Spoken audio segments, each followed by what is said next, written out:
tizimlashtirish va avtomatlashtirish o'zi ikkalasi bitta narsami yo bular bir-biridan farq qiladimi? Hamma tadbirkorlar qiladigan xato. Mana kecha Urganchda bordik, loyiha olyapmiz. Standartlashtirish xizmatimizda olishgan. Menga programma haqida gapirishyapti. Mana bu programmani o'rnatsak qanaqa ishlaydi? Mana bu programmani qo'yib ber bilasizmi?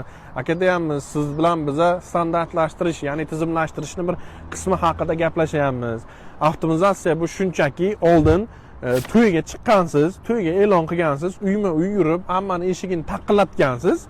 Mana endi bugun Telegramingiz bor, Instagramingiz bor, gruppalaringiz bor. Gruppaga bitta xabar yozyapsiz, tashlayapsiz. Ya'ni oldin qo'l bilan yugurib qilgan ishingizni texnika bilan qilyapsiz. Mana shu narsa jaydari qilib aytganda avtomatlashtirish.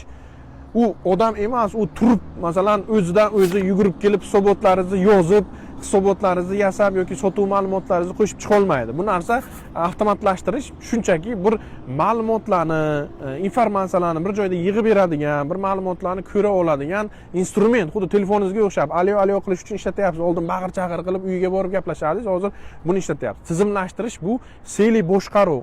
Qanaqa xodimlar bo'ladi, qanaqa bo'limlar bo'ladi, ular nima vazifalarni bajaradi, ular qanaqa qoidalarga bo'ysunib ishlaydi, qanaqa standartlar bo'ladi, kimning oyligi qancha, ishga qanaqa olamiz, ishdan qanaqa bo'shatamiz, va hokazo narsalar bo'ladigan bir instrument.